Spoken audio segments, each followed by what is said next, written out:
আমাদের ফোনটি যখন ২-৩ বছর বা ৫ বছর পুরনো হয়ে যায় তখন আমরা আমাদের ফোনের সাথে একটি প্রবলেম ফেস করে থাকি। আমাদের ফোনটি ল্যাগ বা হ্যাং হতে শুরু করে। তো আজকের ভিডিওতে আমি আপনার সাথে কিছু সেটিংস শেয়ার করব। যেই সেটিংস গুলো করার পর আপনারা দেখবেন যে আপনাদের ফোনটি আর ল্যাগ বা হ্যাং হবে না। আপনাদের ফোনটি আবার নতুনের মতো হয়ে যাবে। এছাড়া ভিডিওতে আমি কিছু টিপসও দেবো আপনাদের। সেই টিপসগুলো যদি আপনারা মেনে চলেন তাহলে দেখবেন যে আপনাদের পুরনো ফোনও আর কখনো হ্যাং বা ল্যাগ হবে না। তো কিভাবে আপনারা এই সেটিংস গুলো করবেন চলুন আমি আপনাদের দেখিয়ে দিই। তো প্রথমত আপনারা কি করবেন, আপনাদের ফোন থেকে ফাইল ম্যানেজার অ্যাপ্লিকেশনটি ওপেন করবেন। তো ফাইল ম্যানেজার অ্যাপ্লিকেশনের ভেতরে আমরা কিছু সেটিংস করব। তো ফাইল ম্যানেজার অ্যাপ্লিকেশনটি ওপেন করবেন। ফাইল ম্যানেজার অ্যাপ্লিকেশন ওপেন করার পর এবার আপনার নিচের দিকে আসবেন। নিচের দিকে আসার পর এখানে দেখতে পাবেন স্টোরেজ। তো আপনার স্টোরেজে ক্লিক করবেন। স্টোরেজে ক্লিক করার পর এবার আপনারা এখানে একটি ফোল্ডার দেখতে পাবেন। সেই ফোল্ডারটির নাম হচ্ছে অ্যান্ড্রয়েড ফোল্ডার। তো আপনার অ্যান্ড্রয়েড ফোল্ডারটিকে ওপেন করবেন। ওপেন করার পর এবার আপনার এখানে ৩ টে ফোল্ডার দেখতে পাবেন। তো প্রথমে দেখতে পাচ্ছেন ডাটা, তারপর দেখতে পাচ্ছেন মিডিয়া, তারপর দেখতে পাচ্ছেন ওবিবি। এবার এখান থেকে আপনার ডাটা অ্যান্ড মিডিয়া এই দুটো ফোল্ডারকে ডিলিট করবেন। পারলে আপনার ওবিবি ফোল্ডারটাকেও ডিলিট করবেন। যদি আপনাদের ফোনে পাবজি, ফ্রি ফায়ারের মতো গেম ইউজ করে থাকেন মানে খেলে থাকেন, তো সেই ক্ষেত্রে ওই ফোল্ডারের মধ্যে কিন্তু সেই গেমের একটা ফাইল থাকে। এবার যদি আপনারা সেই ফাইলটাকে ডিলিট করেন তো সেই ক্ষেত্রে কি হবে, সেই গেমটি কিন্তু যখন আপনারা ওপেন করবেন তো আপনাদের কিন্তু আবার সেই ফাইলটাকে ডাউনলোড করতে হবে গেমের ভেতরে, ঠিক আছে? তো আমি আপনাদের বলব যে এখান থেকে ৩ টে ফোল্ডারই ডিলিট করে দিতে। তো আমি এখান থেকে ৩ টে ফোল্ডারই এইভাবে ধরলাম, ধরে এখান থেকে নিচে ডিলিট বাটন, তো ডিলিট বাটনে ক্লিক করে আপনারা এখানে ডিলিটে ক্লিক করবেন। তো এখান থেকে ৩ টে ফোল্ডারই ডিলিট হয়ে যাবে। তো ডিলিট করার পর আপনারা এখান থেকে ব্যাক করবেন। ব্যাক করার পরে এখানে কিন্তু অ্যান্ড্রয়েড ফোল্ডারটি তৈরি হয়েই থাকবে, কেননা এই ফোল্ডারটি কিন্তু কখনো ডিলিট হয় না। এই ফোল্ডারের ভিতরে যে ফাইলগুলো থাকে সেই ফাইলগুলো ডিলিট হয়ে গেছে, ঠিক আছে? দেখতে পাচ্ছেন এখন কিন্তু এখানে ডাটা অ্যান্ড ওই ফোল্ডারটা কিন্তু শো করছে। এখানে ৩ টে ফোল্ডার সবসময় শো করবে। এই ৩ টে ফোল্ডারের ভেতরে ফাইলগুলো আমরা ডিলিট করে দিলাম। এরপর আপনি এখান থেকে ব্যাক করবেন। ব্যাক করার পর এবার আপনার ওপরে এখানে ৩ টে ডটে ক্লিক করবেন। ৩ ডটে ক্লিক করার পরে এবার আপনারা এখানে একটি অপশন দেখতে পাবেন সেটিংস। তো আপনার সেটিংস অপশনে ক্লিক করবেন। সেটিংস অপশনে ক্লিক করার পর এবার আপনার এখানে একটি অপশন দেখতে পাবেন শো হিডেন ফাইলস।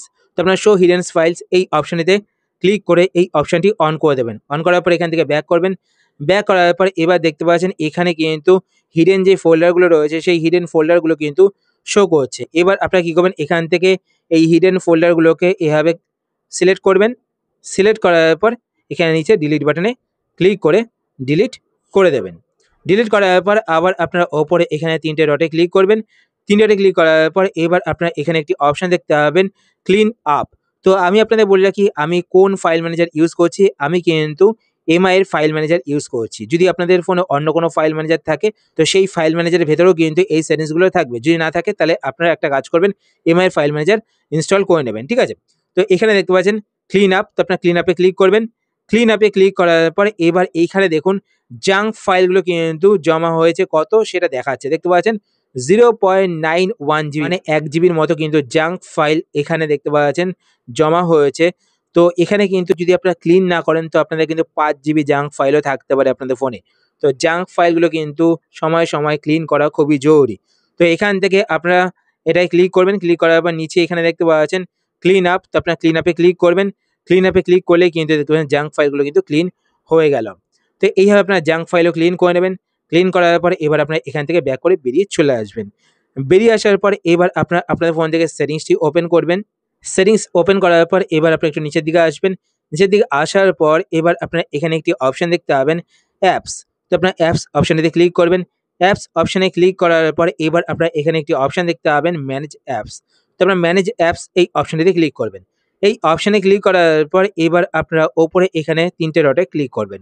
৩ ডটে ক্লিক করার পর এখানে দেখতে পাচ্ছেন শো অল অ্যাপস। তো আপনাদের কিন্তু এখানে শো অল অ্যাপস সিলেক্ট করা থাকবে। আপনি এখানে ৩ টে ডটে ক্লিক করে হিডেন সিস্টেম সার্ভিসেস, তো আপনার হিডেন সিস্টেম সার্ভিসেস এটাকে আপনারা সিলেক্ট করে নেবেন। তাহলে কিন্তু এখানে আপনাদের ফোনে যে সিস্টেম অ্যাপগুলো রয়েছে সেই সিস্টেম অ্যাপগুলো কিন্তু শো করবে না। শুধুমাত্র আপনাদের ফোনে যে সমস্ত অ্যাপগুলো ইনস্টল করেছেন সেই সমস্ত অ্যাপগুলোই শো করবে। এবার এখান থেকে আপনারা দেখবেন কোন অ্যাপগুলো আপনারা ইউজ করেন না আর কোন অ্যাপগুলো আপনাদের ফোনে অনেক জায়গা জুড়ে বসে রয়েছে। তো এখানে দেখতে পাওয়া যাচ্ছে Facebook যেমন ৪৪৪ এমবি জায়গা জুড়ে বসে রয়েছে। তো এখান থেকে আপনারা যেই অ্যাপগুলো ইউজ করেন না সেই অ্যাপগুলোতে ক্লিক করে আপনারা সেই অ্যাপগুলো আনইনস্টল করে দেবেন। আর কিছু, কিছু অ্যাপ রয়েছে যেমন Facebook, এই অ্যাপটাতে আমি ক্লিক করলাম।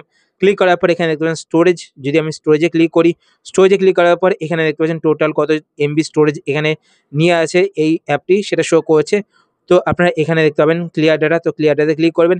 ক্লিয়ার ডাটাতে ক্লিক করার পর এখানে দেখতে পাবেন ক্লিয়ার ক্যাশে, তো আপনার ক্লিয়ার ক্যাশেতে ক্লিক করবেন, তারপরে ওকে বাটনে ক্লিক করবেন। তো ক্যাশে ফাইল কিন্তু ক্লিন হয়ে যাবে, ঠিক আছে?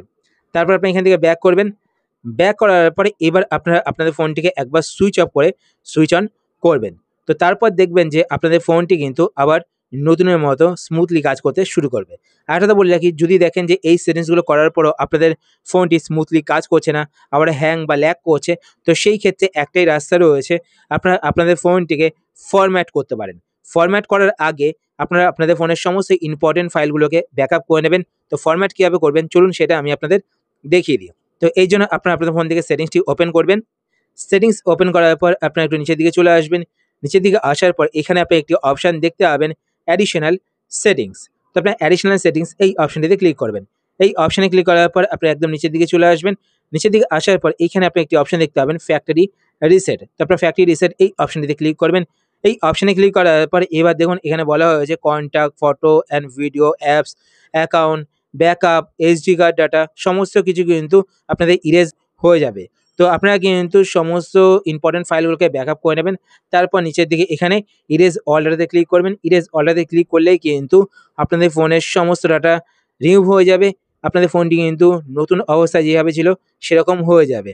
আর এটা বলে রাখি, আপনারা কিন্তু সবসময় আপনাদের যদি অনেক পুরনো ফোন হয়ে থাকে, ৫-৬ বছর বা ৭ বছর পুরনো ফোন হয়ে থাকে, তো সেই ক্ষেত্রে আপনারা চেষ্টা করবেন আপনাদের ফোনে লাইট যেই অ্যাপ্লিকেশনগুলো রয়েছে, যেমন ফেসবুকের ফেসবুক লাইট অ্যাপ্লিকেশন রয়েছে, ইনস্টাগ্রামের ইনস্টাগ্রাম লাইট অ্যাপ্লিকেশন রয়েছে, ইমোর ইমো লাইট অ্যাপ্লিকেশন রয়েছে। তো লাইট ভার্সনের অ্যাপ্লিকেশনগুলোকে ইউজ করার। এতে কিন্তু আপনাদের ফোনটি আর ল্যাগ বা হ্যাং হবে না। তো এইভাবে কিন্তু আপনারা আপনাদের পুরনো ফোনটিকে নতুন করতে পারেন। আশা করছি আজকে ভিডিও আপনাদের হেল্পফুল হয়েছে। যদি হেল্পফুল হয়ে থাকে তাহলে অবশ্যই লাইক করে দেবেন। আর আপনারা যদি এই চ্যানেলে নতুন হয়ে থাকেন তো চ্যানেলটিকে সাবস্ক্রাইব করে পাশে বেল আইকনটি কল করে রাখবেন এরকম নতুন ইন্টারেস্টিং ভিডিও নোটিফিকেশন পেতে। তো আজকের মতো এই পর্যন্তই। আবার দেখা হবে আপনার সাথে নতুন একটি ভিডিওতে। তো টাটা, সবাই ভালো থাকবেন।